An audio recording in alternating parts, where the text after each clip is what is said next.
Hello, it's Cassie, and today I'm going to be using my crossover 2 to make a very cool necklace. I'm a mixed media artist and I also love jewelry a lot, so I'm going to kind of work them in together and make something really fun. We're going to make a bar necklace today, and it is going to be we're going to be using Maker's Movement rectangle die set. This is from their jewelry line, okay? So I'm using the bigger one because we're going to make a cool bar necklace. Okay, so we're going to use this first. I've got also, this is from Maker's Movement. This is like kind of like an iridescent, if you can see there, gold faux leather fabric. Okay, and you can see I've done some testing in here just to play around with it and get ready for making this necklace. So I'm going to stick it down here. I'm trying to use as much as I can and not waste because this leather is amazing. Okay, so I've got a piece of leather, one piece of leather, and it's basically a thinlit die. We're going to run this on 4. I found that 4 works the best for this material. Okay, so you're just going to hold that down and run it through. Nice and powerful. It's going to cut that fabric really, really well. Okay, so let's see what we've got here. Wow, look at that, like butter. It's perfect. Put this on the side here so we can use it later. Look at, wow, it's so pretty. Look at, this is the gold one, and it's got just a little hint of iridescence to it. It's really, really pretty. So this is all we need cut out with this die, but then before we put the machine away, there is one more thing I want to do. And if you didn't know, you can emboss this faux leather, and it looks really, really cool. So I've got this fun triangle embossing powder, or embossing folder, sorry. And I'm just going to stick my leather in here, and I kind of want it a little bit off-centered. You see, I don't want it perfectly straight. Okay, so we're going to do this and run it through, and when we run this embossing folder through, I found that 8 works the best. Now this is a regular embossing folder, it's not a 3D, so if you were using a 3D one, it would be a totally different setting, and it also depends on the material that's in there. So for faux leather and a regular embossing folder, I found that 8 works really well. Okay, so now let's check this out and see. Ooh, yeah, it looks really nice. Okay, can you see that? Look at that. We just embossed faux leather. Okay, how cool is that? I'm so excited. You know how many possibilities there are with stuff like this, with being able to put an imprint in this material? This is very exciting. I told you I'm a mixed media artist, and I just love it when stuff like that works out. Okay, so I'm going to put this to the side because now we're just going to assemble and create our necklace. Okay, so now we have our bar necklace, the base of it. All right, I've got a heat gun because we're going to be doing some funky stuff here. I've got all the parts that I need. All right. Okay, we're going to use some, this is ice resin iced enamels from Ranger, and this is a sand opals, like opal, just kind of like confetti bits. These are from the Ranger line. Okay, and then I also have the iced enamel medium. So that's just basically like a glue that's going to be used to stick that down onto our leather. Okay, and then I've got my hole puncher, and I think we are good to go. Okay, so first thing I want to do is, I stamped the words "Be Original," so I want that to be the focal point of this necklace. Okay, but first we're going to build up the background a little bit, and to do that, to start, I'm going to use, let's see, I've got some rub-ons, okay, some different rub-ons we can put on here, and I also have this awesome stamp set that's got some really nice mixed media stamps in it, and I think I'm going to use this one that has the dots. Okay, so first we'll start with this because that's going to give us a nice foundation. And because this is leather, or faux leather anyway, I'm also going to use Stays-On ink, because Stays-On ink will work on pretty much any surface. So this is just safe. This is a safe ink to use for non-paper surfaces, really, or anything that's non-porous, definitely. Okay, I do want a scrap piece of paper. I'm going to use the back of this. Oh, no, I don't want to do that. Yeah, I'm going to use the back of this. I just wanted to get on the table. I should have got a scrap paper. Okay, so I'm just going to stick it down lightly. I don't really care or want it to be perfect or everywhere. I just want a little bit of grungy dots. Okay, so can you see that? Just adding some texture, adding some visual interest here. Okay, so then we'll put that aside. Excuse me. And I'm going to zap it really quick just to make sure it's nice and dry. Stays-On dries really fast, but on different surfaces I just like to just make sure. Okay, and so because of the way this stamped, I really kind of like this part at the bottom, so I'm just flipping it over. And then I think I'm going to put some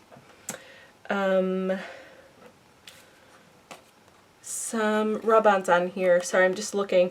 I think I just want something kind of random. I don't want anything that you can really read or that you'll be trying to focus on. I just want it to be sort of something in the background. Okay, so I kind of like maybe this this ticket thing, or that ticket up there, or these numbers. Maybe we're gonna start with these numbers. Where's my scissors? Here we go. Okay, and this is again just a fun way to add, just add some more to the background.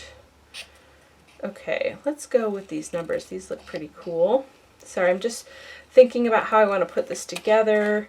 So when I'm doing stuff like this, sometimes I have a plan, sometimes I don't. This time I kind of have like a general idea in my head of what I would like it to look like. Of course, that doesn't always work out.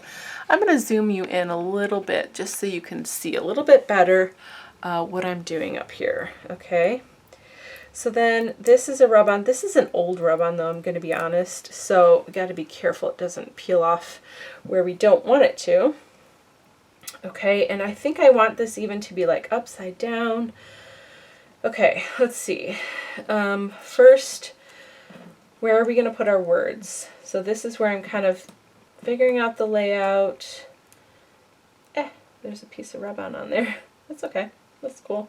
So be original, maybe right here. I do kind of like it right there on the side instead of like in the middle or the other side. And plus I'm going to do some distressing stuff on the edges here, I think. Excuse me. Some of this is going to get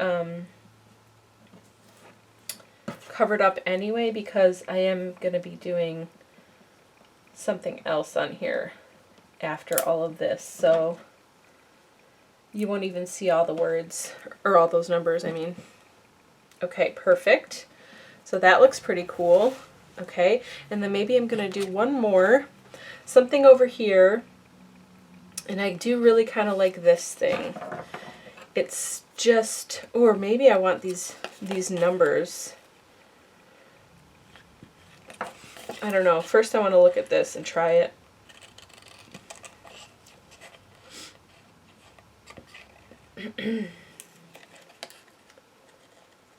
Let's see how this looks. Oh, I don't want this other one. Oh, whoops. So we'll just cut him off. We can use him later somewhere else. So I'm thinking I like this, even just like the bottom part or the top part. Yeah, let's see how this goes.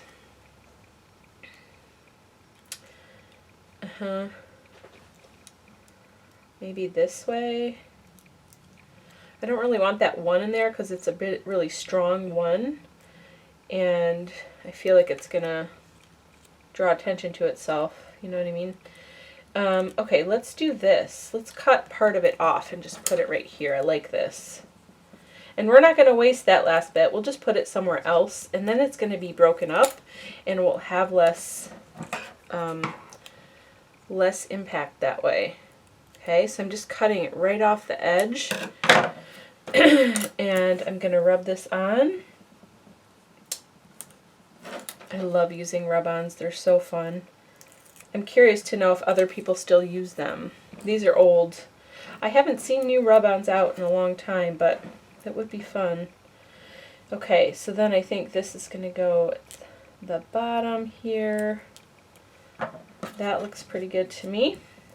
We'll use it all up. We don't want to waste any parts. Nope, not good enough. Rub it a little bit more. Oh, there. These are kind of nice because you can tell when they've rubbed off, which is good. Okay, I did get over the edge a little bit, so I'm just going to cut that little bit off so we're straight on the edge. So now we've got a little bit more stuff going on in the background. It's just really to create, you know, some texture and some interest there. Okay, so I'm happy with this. Now I'm going to stick down the Be Original because I want this to be stuck down for the next part of what we're doing. Okay. So for this, I like to use just a cheap little paintbrush because this is essentially glue, okay? And so you don't want it to ruin your a good paintbrush so that you can't use it for, you know, painting anymore. Where's my bee? Here it is. I'm going to take that off there. Okay, so first we're going to figure out where Be Original is going to go again. Do we like it like that? Kind of like it a little bit not perfect. I don't know, I can't decide now. Yeah, I think I like it like this. Okay, so I'm just going to put the glue on the leather. Okay, and this is just, I mean, this is just kind of regular glue, kind of. It is made specifically for this ice resin we're about to use, and that's why I have it out. But if you weren't using ice resin and you weren't going to do this part, you don't need this specific glue to the leather. You could use a different, you know, whatever kind of wet adhesive that you have, and that will be fine. Okay, so there's that. All right. Okay, that looks good to me. Okay, now this next step is going to require, I'm going to use this piece because we're going to be using some embossing powder here and it's going to make a mess, right? Okay, so we're going to use this glue still, okay, and just get a little bit on the edge of your brush. Oh, I'm so sorry. Okay, so get a little bit on the edge of your brush, and then I'm going to hold it up so it doesn't get on here. And you're just going to brush it where you want to put the embossing powder, okay? And I'm doing this because I want to have a little bit of a patina look, and I want to have some distressing going on. So I'm doing opposite corners because I think that would look nice. Going up the side a little bit, being sort of messy about it, not perfect, right? So I've got it here and here, and then I think I just want a tiny bit like right here, okay? Just so it looks a little distressy. Okay, so now what I do want to do is use this turquoise ice enamel, but I also want to use the sand opal, and I want them to go on at the same time because I want this embossing powder to help seal that in, okay? If that makes sense. So I'm going to just lightly dip in here, just a little bit, and then I'm going to come in here and dip the rest of the way. This dipping versus like pouring it on really, I have found, helps save mess, basically. That's what it's doing. So that's why I'm doing it this way. No special reason. This is just like regular, you know, regular embossing powder, but it's got, you know, some bigger chunks and some smaller chunks. Now it's picking up where I put that glue around the words, which I'm okay with because that is kind of cool. Okay, I'm going to get a little bit of the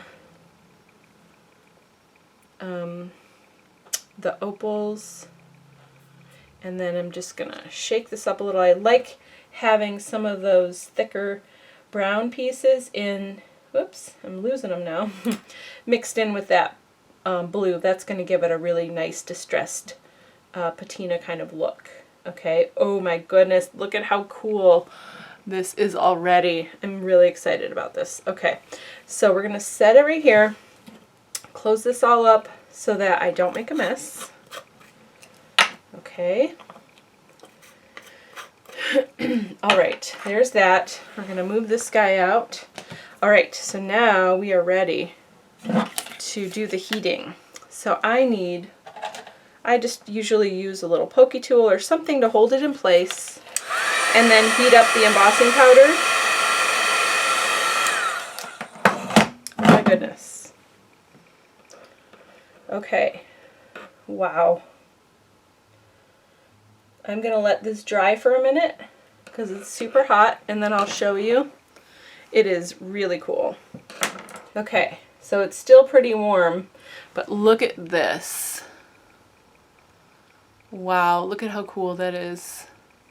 Nice. I love it. I totally love it.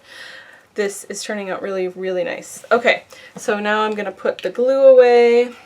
All right, and so now this is really done for me, except for the charm we're going to put at the bottom. Okay, so that we've got a small jump ring.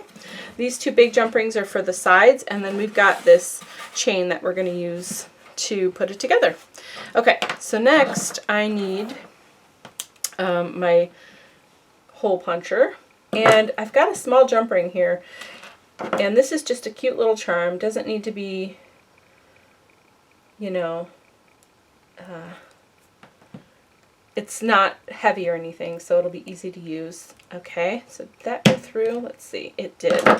Okay, so now I'm going to use my pliers and grab the small jump ring. It's already open, thankfully, so that's nice. We're going to throw the little bird in here. Put the little bird in there. Okay, and then we're going to put the leather through there. I think I need to open it just a little bit more. The hole's not very big. Okay. So there we go. Make sure that bird is facing forward. That's important. Okay, now we've got it all sandwiched together. Okay, and then we're just going to get a good grip on these jump rings. They're pretty tiny. Okay, and whoops, shoot, here we go. Put it back together. Okay, so you see how I did that? Let me see if I can bring it into the camera. Okay, so I just closed it. So when you're closing a jump ring, if you've never done it before, I'm going to show you with this bigger one. It's a little bit easier. Okay, so you see how this is open right now, right? Instead of opening out like this, okay, that will misshape your circle, and it's really hard, almost impossible to get it back to where it was. So when you are opening and closing a jump ring, if you've never done it before, if I can line these up, you just want to go, this way, okay? So it's here, let me show you. So it's going and coming back together, if that makes sense. I'll show you again when we do the chain part. But here we go. We've got now our little bird on the end of that. Super cute. Okay. So now we just have to add the chain and we're all done. Now this is a straight up chain, just like a jewelry chain that doesn't have the lobster claw on the end yet. So we're just going to use this, make it the size we want. So that is pretty nice. When you buy chains like this, you can customize them and make them as big or as small as you want. So we are going to figure out where we want it to live. So about halfway here, so we want the halfway point. Okay, that seems a little bit big to me. I want it to sit closer to your neck area. So I'm just eyeballing it. Doesn't have to be perfect. This feels pretty good to me. Okay, so this is the spot where we're going to take these two jump rings off and hook them up on either side. Okay, and then we'll cut off the chain at the end, and then you just add a lobster claw, and then you can wear it. Okay, so here we go. So first what I'm going to do is take this jump ring and open it up, okay? So I'm going to have pliers on one side, pliers on the other, and just, you see how I did that? I went this way instead of this way, right? Does that make sense? Ooh, okay. I forgot to make holes. So we got to do holes in this. So I think we want to do them like kind of in the corner and not too far in, because you want to have enough room for your jump ring to fit and have room to like have some free movement, right? Okay, so let's just put it like right in the corner here. Nice. And that went through the embossing powder pretty well. You could do this beforehand too, I think. Yeah, it did go through it, just the backing wasn't coming off. Okay, good. Okay, and then same thing on this side. There's nothing here, so that will go through pretty easily. It's not going all the way though. Let me see. What's going on here? Oh, it did go all the way. Okay, I don't know. I'm looking at it weird. Okay, so now, where's my spot? Ah, I lost my spot. Okay. Here it is. Here's my jump ring that's open. So we want to disconnect the chain, right? Because we want to put chain on this side, chain on this side. Okay. So we've disconnected it. Now we just have to hook it up to our new piece of jewelry. Okay. So now we've got that hooked up. Now normally you would have had those holes already in there, so you would never have to put your pliers down, or at least the one. Okay, so now we brought it back together, we've closed the loop, and one side is done. Look at that. Ooh, this is so pretty. I'm loving how this is turning out. What do you think? I think we don't actually need these jump rings because we're able to use these. Okay, now this has a little extra thing on the end of it here. So you could put another little charm on here, which we can do. Okay. So I've got this. I did already steal the little heart off of it to put on with the bird. So I'm thinking maybe, what if I steal this piece and have that dangling from the other side? I think that would be really cute. So this is really easy to do. I get jewelry like this all the time in the store when it's like on clearance or whatever, and then you can take it apart and use the pieces. You can use it all as one whole piece. You know, you can do some really fun stuff with it. So we're just going to borrow it from the base. Okay, so opening that jump ring, take it off. I'm not even going to stop holding it, okay, because I want to make sure I have a good grip here. Put it on the chain. You see me there? And then close the jump ring. Boom. So now we've got a cute little charm that's going to hang off the end of this. How cute is that? I love it. I love it, love it. Okay, so now we've already got our hole here. We're going to do the same thing on the other side, okay? So you're going to find your opening for your jump ring. Get your pliers on one side, okay?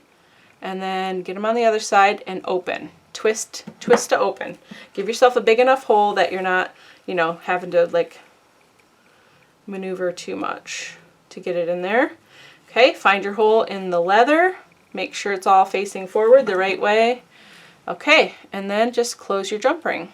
Okay, just making sure it's nice and closed. All right, here we go. So now we've got a chain on either side. Own custom chain, right? And you could even see where all of these jump rings are. You could open these up in here and add other little charms or little beads going up the side. You could, like I had some turquoise beads. Wouldn't that be nice with the turquoise we've added here? Just like add a turquoise bead at each stop, maybe different sizes or something. That would be really pretty. There's lots of things you can do, but this is just the basics to show you kind of how to make your own bar necklace. Okay? So then we're going to find our, we want this to be even, so we're finding our top. Okay, we just made some cool mixed media jewelry real quick. And look at how pretty and cool that is. Be original. You could put any words in there. You can decorate this any way you like. put any kind of charms on it. Like I said, add beads in the chain part, you know, make it longer, shorter, whatever. This is all about you and your self-expression and your style. And the Maker's Movement jewelry dies and the crossover 2 just help you get there. So thank you so much for watching. If you enjoyed this video, please consider subscribing and sharing it with your friends so that they can see the fun, crafty things that we're doing here. And I really appreciate your time and your support. Thanks so much. Have a good night. Bye-bye.